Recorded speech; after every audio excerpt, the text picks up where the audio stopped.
Hello and welcome to the Discover Virginia Beach podcast. I'm your host, Joseph Trahan, your tour guide to the Virginia Beach area. If this is your first time listening, I am so glad you found this show. Each week, I publish a new interview with locals ranging from musicians, government officials, CEOs, artists, and much more. And my aim is simple. It's to help you discover, define, and then go out and do exactly what you're looking for during your next vacation, relocation, or outing to the Virginia Beach area. And if you're looking to join in on the conversation, take part in monthly giveaways, and get your hands on my custom event calendars, head on over to Facebook and send me a friend request. That's Joseph Trahan. And check out my Facebook group of nearly 50,000 fans of the Virginia Beach area. Don't worry about writing anything down. The links for each episode, along with the Facebook groups, will be in the description below and also in the show notes. All right, here's the show. Today, I'm joined by the very talented musician, Bennett Walker Wales. Bennett, it's great to have you on the show. Welcome. Yeah, thank you so much for having me, man. I appreciate it. Absolutely. We are in the middle of season 2, talking about everything to discover Virginia Beach, and it's only appropriate that we talk about the music scene because it is such a robust part of Virginia Beach. But before we get into your musical journey, would you mind sharing a little bit about where you grew up, and of course, what got you to stick around and build your life and business here in the Virginia Beach area? Yeah, absolutely. So I'm born and raised in Virginia Beach. I grew up in the Great Neck area of Virginia Beach in a neighborhood called Allenton, and yeah, born and raised here. I was shipped off to a military boarding school for high school. So I didn't go to First Colonial. I went to Fort Union Military Academy, and then went from there to James Madison, and I ended up leaving school so that I could start playing music. And so I came back home and held down a bunch of jobs, different odd jobs and stuff. And then about 8 years ago, I decided to fully commit to playing music. And but yeah, I mean, what's led me to stick around Virginia Beach is I love Virginia Beach. I love living here. I love the pace of the lifestyle that it is, living down here. And I get to do plenty of traveling and stuff like that. But yeah, I really love where I live. And so that's what's kept me here. Love it. Love it. Very common theme throughout most of our guests here is we found a way to, really plug in and enjoy everything the Virginia Beach area has to offer. Speaking as someone that relocated here myself, it's definitely Right. one of those areas that's very special. Bennett, would you mind? I know you'd mentioned, boarding school to then JMU back and forth. Would you mind Yeah. sharing maybe some pivotal moments during those early years of where music played a part for you, and also how it kind of influenced the way in which you viewed the world? Absolutely. Yeah. So, music has always been a huge, the centerpiece of my life, since I was a kid, since I came out of the womb. I mean, I've always been obsessed with music, much to some of my elementary teachers' annoyance, I think, because they had a really hard time keeping me on task because I was just always, thinking about music. But, going from, I mean, I'd never even gone to summer camp, so the boarding school thing was a big change for me. I was kind of one of those kids that was slipping through the cracks of the public school system. I just needed a little bit more. I wasn't a bad kid. I just needed a little bit more uh structure and regiment in my life. So I went to Fort Union and um got that and then some. I got totally all the distractions that most teenagers deal with, i.e. cell phones, social media, which I guess when I was in high school was still kind of a blossoming thing. It wasn't nearly as prevalent as it is today, but Sure. um, you know, for lack of better words, without without telling a 2 hour long thing, I didn't really have much else to do up there. So focusing on music was a way to kind of keep myself sane and to have goals and to not focus on the fact that, sometimes an all guys military school isn't necessarily a fun place to be. You know what I mean? Yeah, So yeah. for a teenage, for a teenager. So, um, so I've really focused heavily on music, and I had, a great support system there at Fork Union. My teachers, recognized that passion within me and really encouraged me to chase after it. One of my teachers, my biology teacher, his name was John Ranson, would leave the school planetarium unlocked for me every day. And, I didn't do sports or anything. And if you didn't do sports, you had to participate in what they called PT, which is physical training. And I would skip that and somehow never got in trouble for it, but I'd skip that and I'd be in the planetarium for, excuse me, sorry about that. I'd be in the planetarium for 3 or 4 hours a day rehearsing my chops. And so that's what really built my, the drive, the real steady rhythm of writing and composing and all that. So it was a very big, and that's when I really started to dive heavy into writing my own music and developing my voice. And I'm still working on that today. Following that up, graduating from there, did really well at Fork Union, graduated top of my class with honors and all that good stuff, went to JMU. Got to JMU, loved the school, loved Harrisonburg, awesome music scene as well. But I was just like, what am I doing here? I was majoring in writing and rhetoric, and I was like, what am I going to, like, I've known what I've wanted to do my whole life. I want to play music. What am I going to do with a writing and rhetoric degree? Like go write textbooks or something? Sure. I was you already just know like, how to write. and it's not cheap. College is not cheap.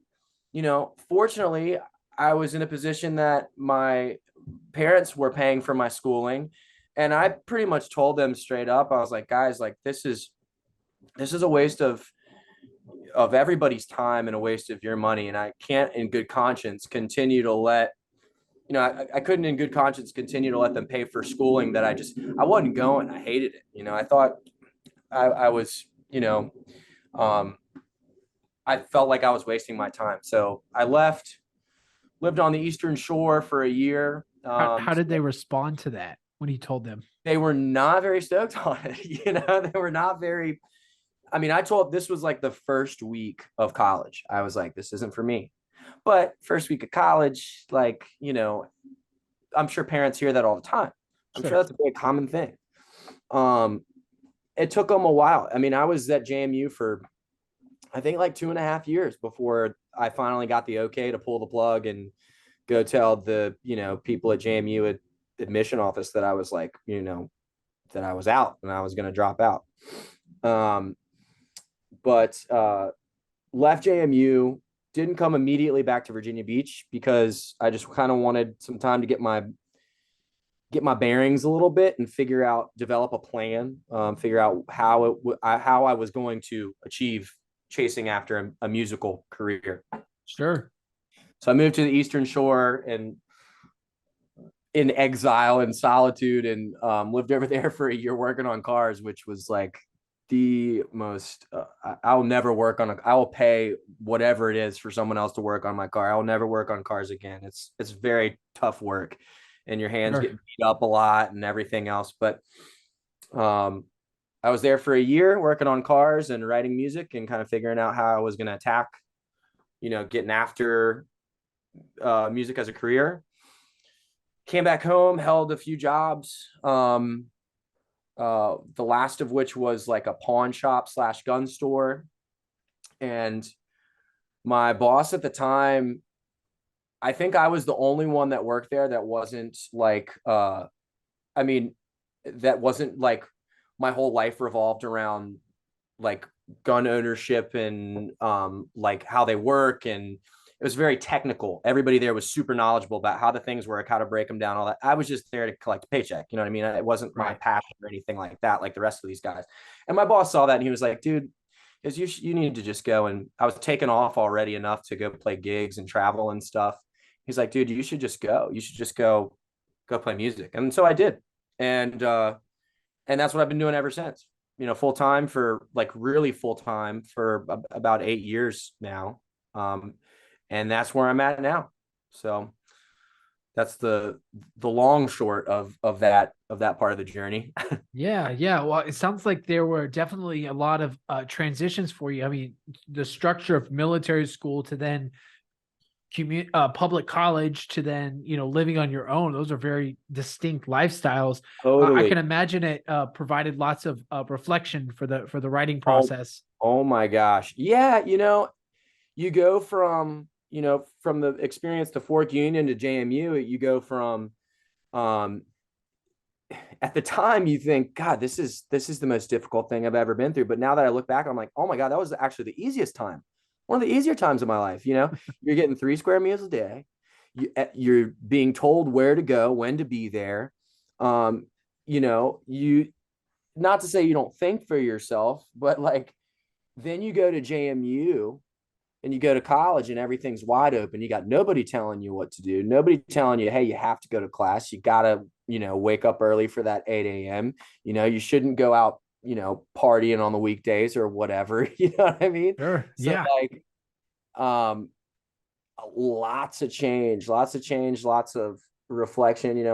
I had a lot of crazy stuff happen during my college times, like my being older. My parents got divorced when I was in college. That was a big time of like reflection. Oh, It's wow. different. It's different when your parents get divorced when they're older, when you're older, because you see everything, you kind of see everything a little bit more for what it is and what's happening. And it was a little challenging. It was challenging for me to but like everything that I've done, music is kind of what has always been my outlet, my channel. I can use that to fuel.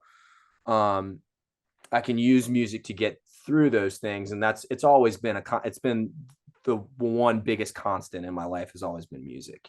So Sure. I I mean, mean, any music artist. plays yeah, absolutely. Music plays a huge part in a lot of people's lives. Not Yeah, downplaying the events that you went through, but sure, it no, is a very common theme yes.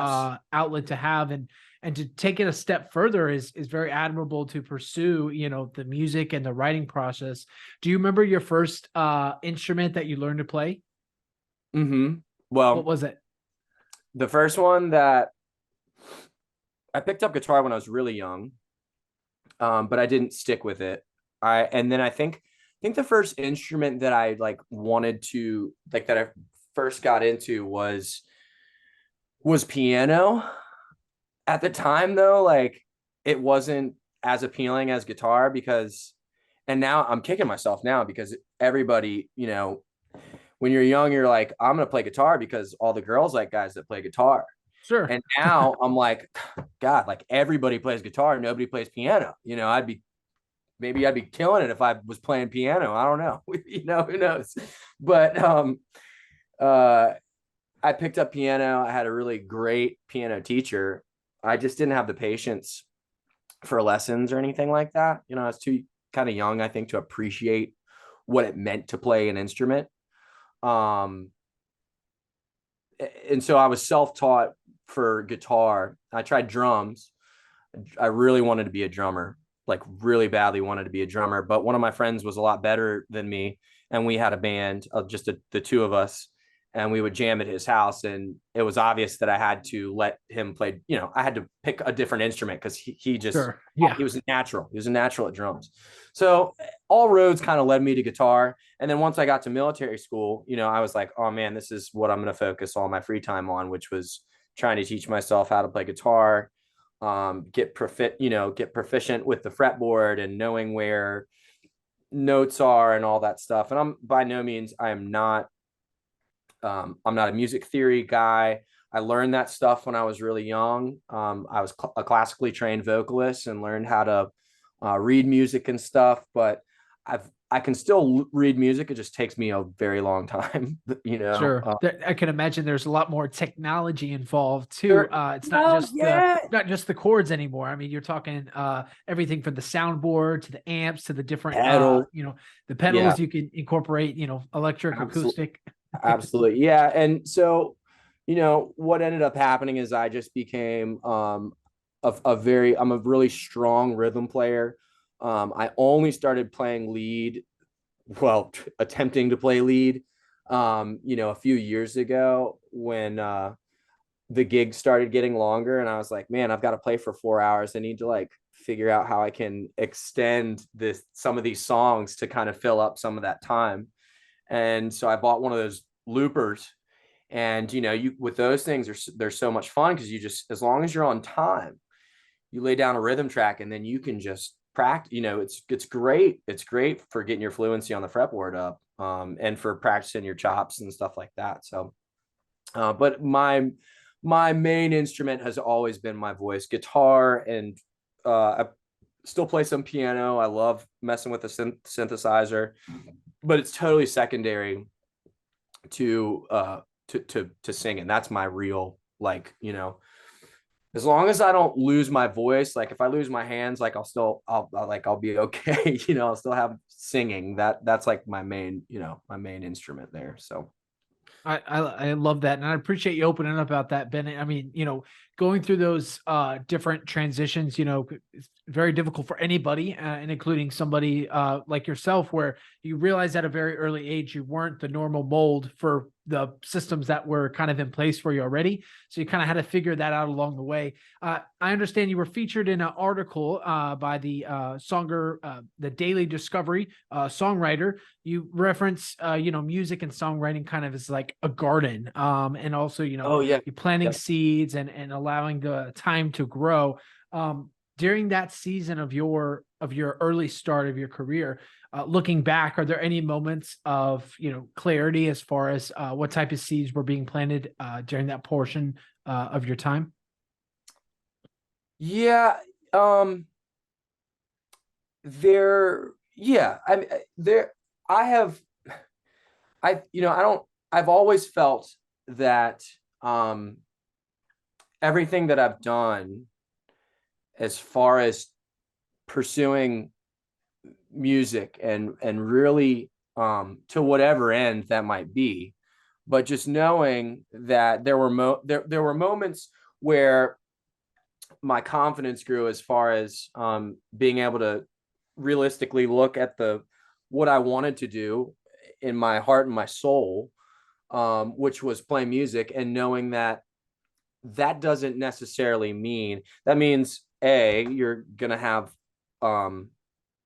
your you might as well throw the idea out of making a lot of money maybe in the beginning, or Sure. forever. Yeah. You just don't really know. Trying to make it in the music industry is like trying to win the damn lottery, so it's like it's tough.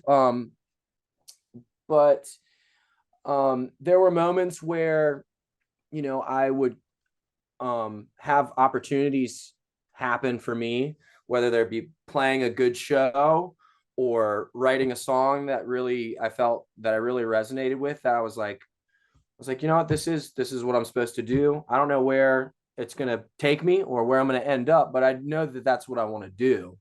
And I'd be miserable not doing it, So, there's a collection of experiences that I can't think of any off the top of my head, outside of those pivotal moments of my life that we discussed earlier. I don't think there's never been like this golden epiphany moment, not yet anyways. Sure. Sure. I But guess those seeds are still being watered in a lot of ways. yeah, I think they grow your whole life. I think Yeah. you continue. You're never going to be the best. There's always going to be somebody or something to like chase after, and that's good. That's good. That keeps you hungry and it keeps you motivated and it keeps you progressing and evolving and becoming a better artist and a better human being, I think. Yeah, absolutely. I 100% agree with you. So we're coming out of this phase of school, of education. We are more so now focusing in on the writing portion. Do you have any early memories of maybe songs when you wrote them originally? They were still kind of, fluid and kind of figuring them out to a point where you were like, aha, this is my recipe. This is my bread and butter. Was there a moment for you like that? And if so, when did that first come about? Yeah, definitely. When I was younger, when I was in high school, and I think it's fitting. I think back on it now and I laugh about it. But when I was in high school, I was this very elitist punk rock kid. And if it wasn't punk rock, I thought it was trash. I was like very, very, and, it's funny, like here I am, this kid in military school listening to punk rock music, and like it all, it was like the stereotype for, I did, a lot of the kids at home were like, yeah, that's that like bad kid who got sent away to military school and is in a punk rock band. And I wasn't bad, but I was in numerous punk rock bands all through high school. But, you know, as I got older, especially into college, you meet people from all walks of life, and a lot of my musical horizons totally expanded. I was introduced to all sorts of other music, from friends and classmates and stuff. And my world just exploded. Like I just really, and I got really heavy into collecting records, and I bought a record player. And I think when my record addiction started is when my musical horizons like really exploded. Cause I just, it wasn't just about what I was hearing. It was also about looking at the cover and having this tangible thing in your hand, especially at a time when like the digital side of music was exploding. Vinyl Sure. was still, now vinyl's really starting to make a comeback because I think people are starting to appreciate those things that I just mentioned. But, I realized if I wanted to have a chance at maybe having a career, I think, unless you're Blink-182 or one of Bad Religion or one of these other bands that's been able to kind of break through the glass ceiling, like monetarily. And, but there's only so much you can do in that world, unfortunately. And like, that's kind of what it's all about, really. When you get into like the creed of like punk rock music and what it's all about. But I was like, Sure. also, if I want to have a voice by the time I'm 30, I'm 32 now. And I was thinking to myself at, 15, 16 years ago, I was like, man, I'm blowing out my voice after every show. Like, I don't think I could do a whole tour like this, Yeah. So then I got really into, it seems a natural progression to me now, but I got really heavy into soul and blues music. And vocally, there are a lot of similar elements in punk rock and soul and blues. Punk rock is very passionate. Punk rock is very has something to say, has a message. And soul, blues, and rock and roll also have that same thing, those same elements in those styles of music, especially blues and rock and roll and soul music, and vocally, a lot of punk rock is aggressive vocals. I mean, you think of some of the greatest soul singers of all time. Sam Cooke probably has one of the most aggressive voices, out. I mean, it's Sure. he's singing notes and he's not screaming, but you can feel the passion coming out of that. Noise comes from his face, I guess, is what I'm trying to get. It's Sure. crazy that Yeah. that sound comes out of his body and out of his mouth, um That's why they so call it soul, coming straight that's from why the they call soul. it soul. Yep. Yeah. Uh-huh. And I think that it was it was natural for me to kind of really get into that music and kind of gravitate. I started writing a lot more of that style of music. And then all the music that I put out, after that point was totally different. I wasn't doing any of the super fast like punk rock stuff. I was doing more soul driven blues and rock stuff. And that's kind of been a huge part of I think soul blues, if I had to describe the stuff that I'm doing now, it's a culmination of all those things. It's like a little bit of punk rock, some soul and blues and rock and roll. And that's, that's where I've landed now, I guess. Yeah, and absolutely. And listening to your music before the episode, you've really done a good job about harnessing the different elements. Just playing in those different parts and those different roles and expressions really helps, accent your voice and in a way I think is really interesting and creative, considering, with all the technology and music out, it's hard to be a Blink 182 in the words of punk rock. It's not just a phase, it's a lifestyle. You gotta really embody the element of, as you said earlier, it's not just about the money, it's about expressing my voice in a way that's going to help me connect with my inner self, with your soul. Exactly. And it wouldn't be fair to just talk about your struggles and also your journey, because you have had quite a bit of success. Would you mind walking us through now, before you went into the solo route? Would you mind talking a little bit more about the I think you just called it the Bennett Walker, was it the Bennett Walker band, or what was the band prior to your solo journey? The Relief. Gotcha. Yes. It was Bennett Wales and the Relief. Yeah. Bennett Wales and the Relief. Gotcha. Right. Would you mind unpacking that for us and talk about some of those successes and obviously what comes with it, the growth pains that comes with getting a little bit more popular and a little bit more busy? Sure. Yeah. So the Relief was like probably the first band that I've been a part of that actually we were a very hardworking group. We worked our tails off, and we spent the first 3 years, a lot of that like traveling, trying to, playing festivals, playing Sweetwater Music Festival and playing Mountain Music Festival and summer camp and playing a bunch up and down the East Coast, playing some locally as well. But we got to a point where we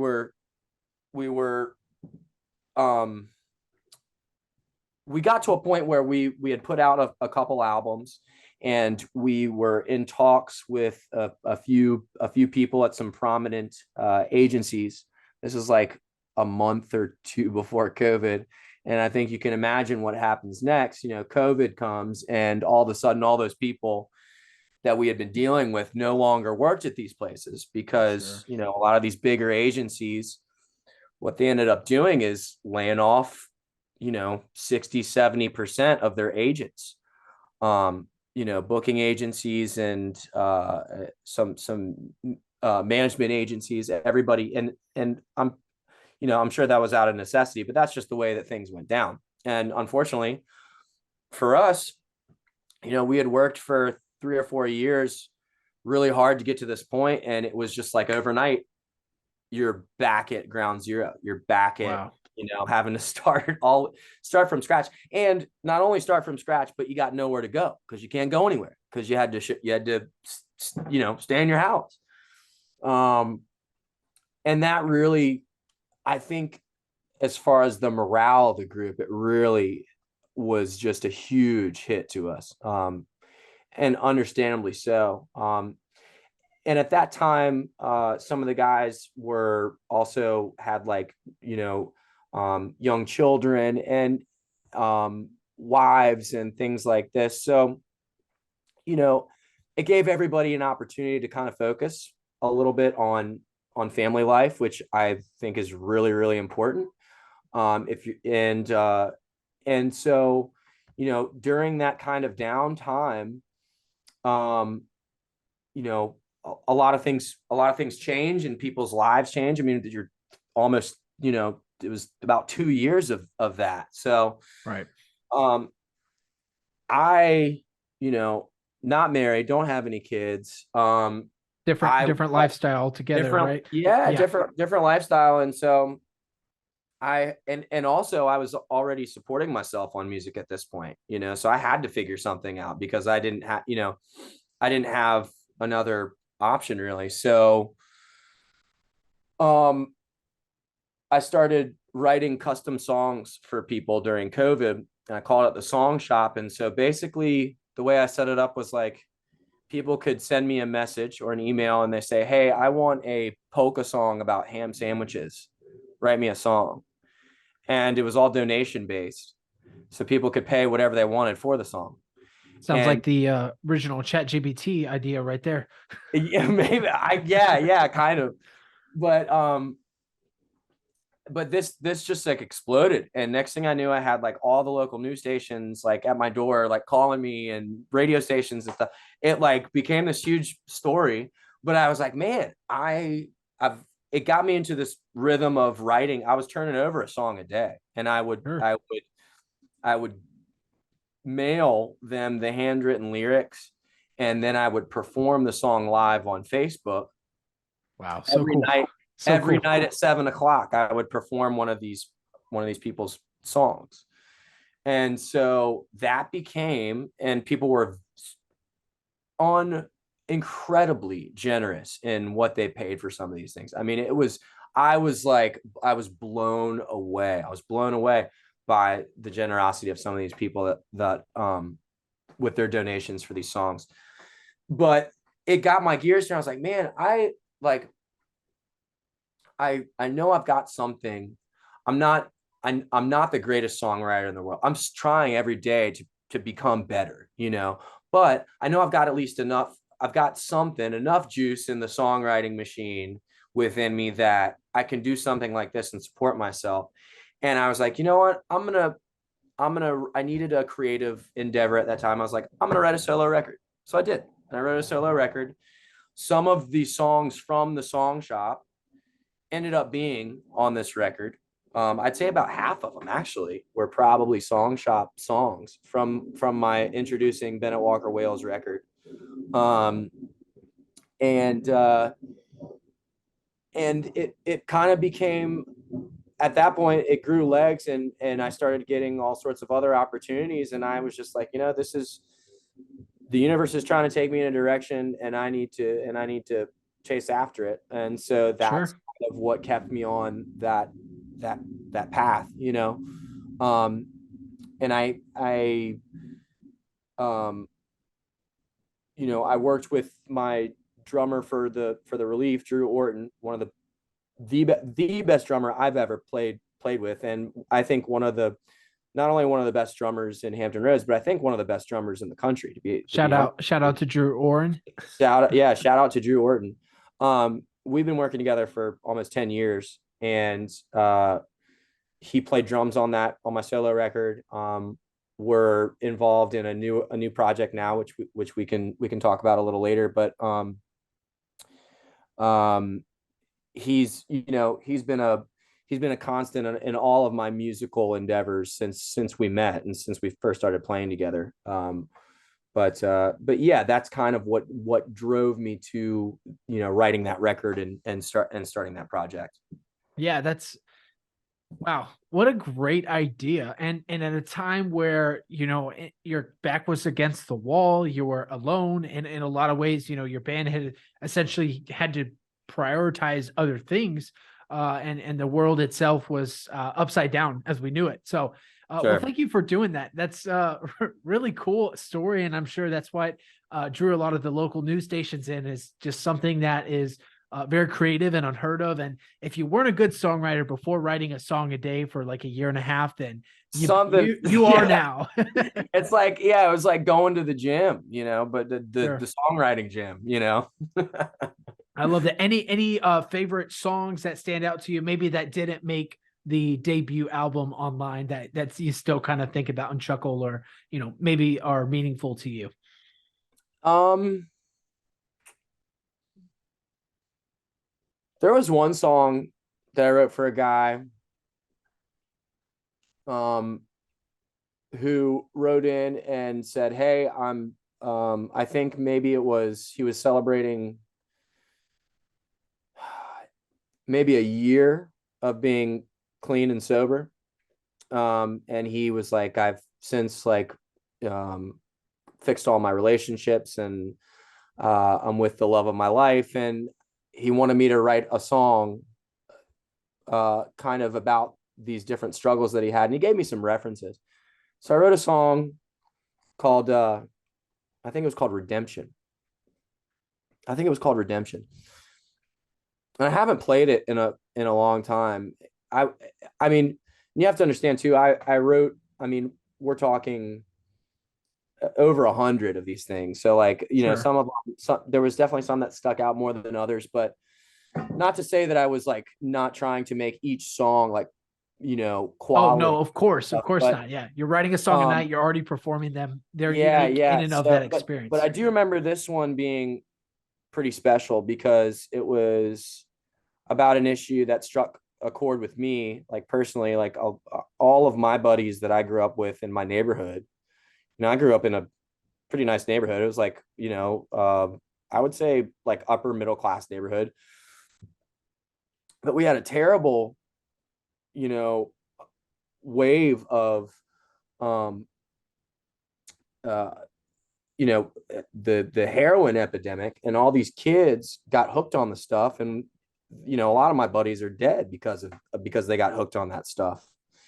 And so it was about an issue that, after when you've buried a lot of your buddies due to addiction issues, that kind of stuff tends to stick out. So I do remember this song.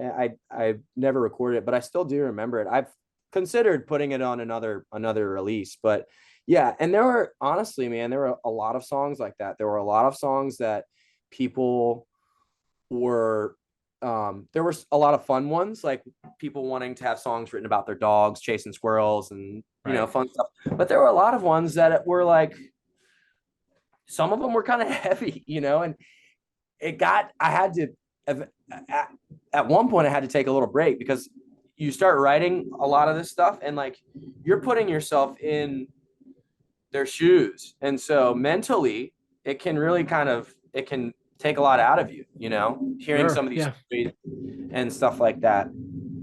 But yeah, that song is definitely one that stuck out, that hasn't made it to a recording yet, but it might down the road. Love it. Well, Bennett, thank you for sharing that, and of course, highlighting this transition to really your solo debut. And I understand on your YouTube channel, you also have done a few episodes for at least submissions for the Tiny Desk with NPR, which Yes. is huge. I mean, that's big. That's exciting. Even just to put your name in the hat is Sure. definitely a step in the right direction, and an Sure. exciting one at that. Sure. Could you tell us more about what kind of inspired you, aside from it being, national public radio, Yeah.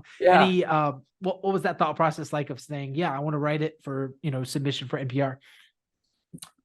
Let me think. I think the first one I did,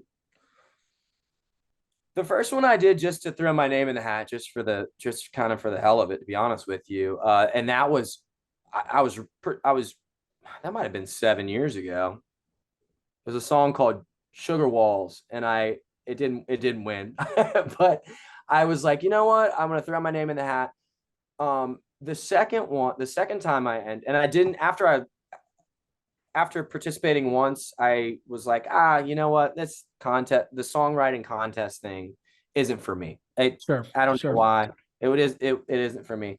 But, the more I thought about it, the more I was like, what the heck? Like, it can't possibly hurt. Can't possibly hurt to just throw your name out there.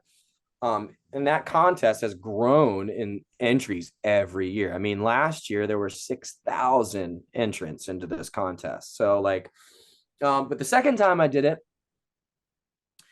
I was just coming out of the ending of a relationship. So I was all beat up, and I was like, I'm going to write this really sad song. And as all of us have done at some point after a breakup, you got to write it down or burn something. Yeah. Poor girl, like she didn't know. She didn't know that I was doing this. And then like next thing you know, did you Taylor Swift her? You Taylor Swift I guess so. I guess so. It? Yeah, I guess I did. And I like I didn't really think about I didn't really think about it, to be honest with you. Until after the fact, and I was like, man. And I was like, well, maybe she won't see it. Sure. But of course she did. And it didn't end up being a big issue or anything like that. Yeah. But yeah, the second one I did because I was all beat up and brokenhearted and needed, I think I was just looking for something to kind of distract me from that. And then last year, I entered just for myself. I'd written this song called Embers that was, I felt like kind of a culmination of coming out of like this 2-year thing of being pretty of just having kind of a tough go. I was just like, Sure. I was just very I was just very depressed, and I wrote this, but I had exited the depression. I'd beat it. I pulled myself out, and I wrote this song that was kind of like a reflection of that kind of dark period of my life. And I was like, you know what, there's probably a lot of other people um that would appreciate this and might also be able to resonate with it. So I was like, well, I'll kill two birds with one stone. I'll enter this into the contest, and also this will just be a new song that I wrote that I can release just on video, just through that video. And so that's where I ended up on that last one, and I think I'll probably enter it again this year. I might get the full band in on it this year instead of just doing the acoustic thing, but I think I'll probably enter in again this year. Yeah, Sure. that's awesome. That's awesome. Super excited for that. Yeah. Especially considering, when you enter anything, you're just like, oh, if you don't win, it's like, oh, I just, that's not for me, but actually it is, just Yeah, an extra opportunity, to, like you said, sure. throw in your hat, see what happens, write that Exactly. song randomly. Absolutely. Exactly.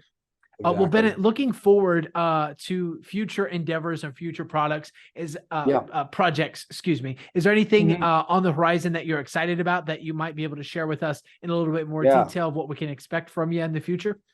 Yeah, absolutely. Going to record some new music this weekend with my new band, which um we haven't announced what the name is yet, because we kind of want to blast it all at the same time. Although, when's this video going to come out? So this episode is going to be airing in the springtime of 2024, and then I'll use some of the clips for like teasing the video up. Oh, okay. All right. Well, Yeah. then I can tell you. I can tell you. Okay. So I've got a new band. It's called the Kubatons. You know what a Kubaton is? I don't. What is a Kubaton? I got the name from watching The Righteous Gemstones.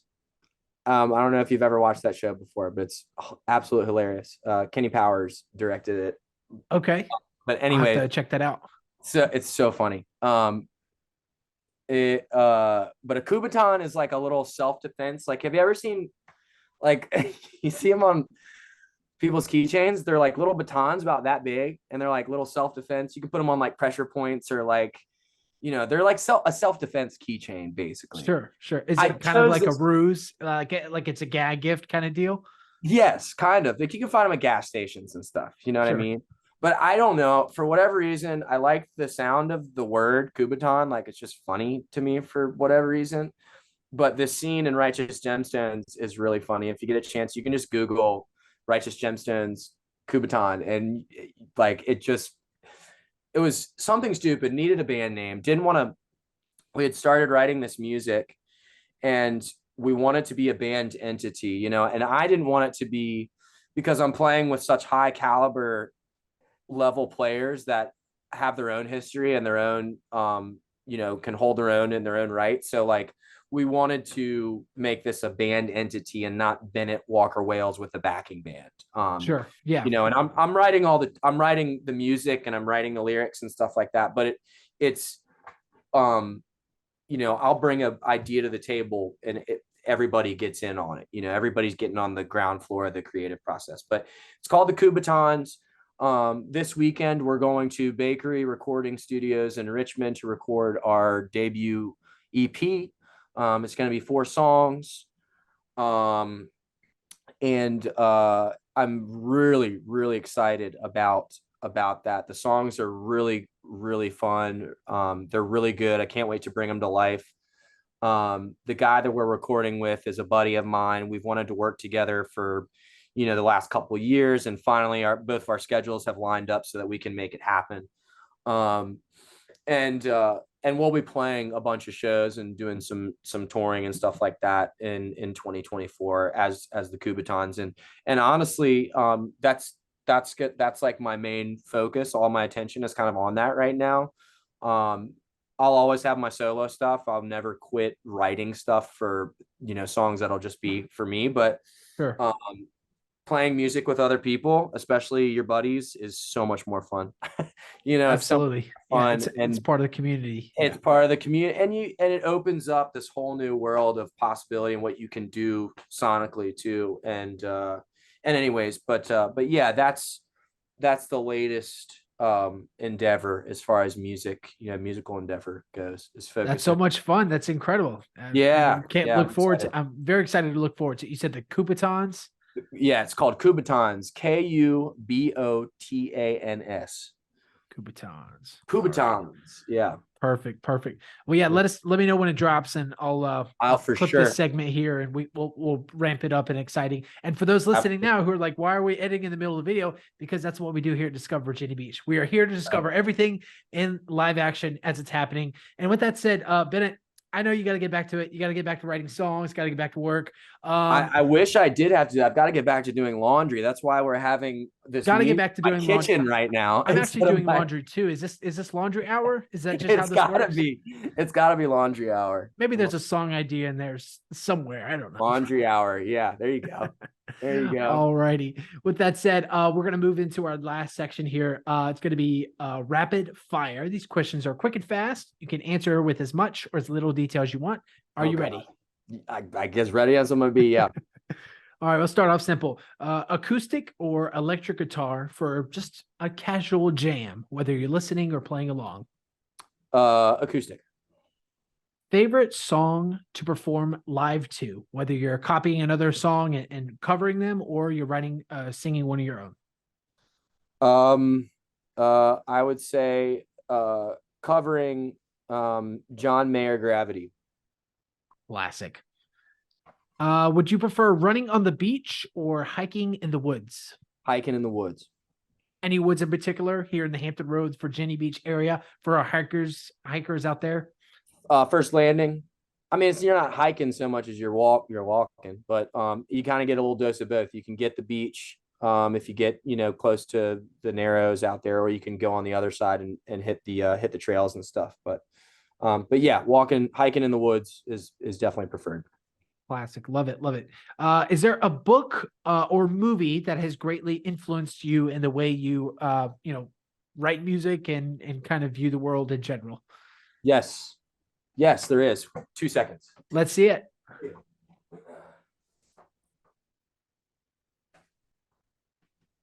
All right, so I read this book when I was in high school. I had this teacher my senior year who was probably one of the best teachers I've ever had. Very pushed all of his students to really be creative, had so many creative projects and stuff that we did. But anyways, one of the books that he had us read was this one. It's called Portrait of the Artist as a Young Man by James Joyce.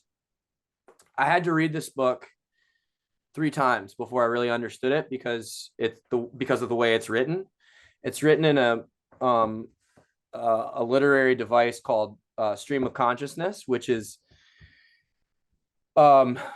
it was a very difficult read, but the most rewarding. And it's, long story short, basically the story of, it's James Joyce's life, but he uses a fictional character to describe his discovering that, hey, I'm a writer, I'm an artist, this is what I want to do for the rest of my life.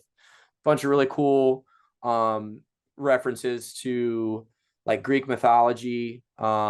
Like the main character's name is Stephen Daedalus, and if you know the story of Daedalus or Icarus, the story of not flying too close to the sun, or else the wax wings will melt. And anyways, lots of references to flight. Anyways, I'm sorry, this is supposed to be rapid fire. Read this book. You're good. You're good. This is incredible. This book changed it all for me though, and I've got one of the creeds. The last line of the book is one of the coolest things I've ever read. So, discovering that he's an artist, he says, "I will not serve that in which I no longer believe, whether it call itself my home, my fatherland, or my church, and I will try to express myself in some mode of life or art as freely as I can and as wholly as I can, using for my defense the only arms I allow myself to use: silence, exile, and cunning." And I've got silence, exile, and cunning tattooed across my chest. So yeah, this book changed it all for me. Love it. Love it. Bennett, thank you for sharing that. And thank you for the conversation. That's a great place to end it. Yeah, With dude. that said, Thank you so you. much for having me. I really, Yeah. really appreciate it. This was so much fun. Absolutely. And thank you to our dedicated listeners for checking out another episode of Discover Virginia Beach podcast. Definitely go and check the link in the description below for all the great things Bennett and his soon to be newer band has coming up. And of course, Bennett, it wouldn't be an episode of Discover Virginia Beach without rolling out the red carpet for you. This is your time to share anything else you might like to promote or any final message for the audience. The floor is all yours. Oh, thank you. Yeah, no, just thank you so much for having me. I would encourage anybody who's listening to just check out my music. You can check out my previous project, The Relief, on Spotify, and you can check out my solo work, Bennett Walker Wales, also on Spotify, and soon you'll be able to hear the Kubatons on Spotify as well. But yeah, thank you so much for having me. I appreciate it. Very exciting. Thanks again, Bennett.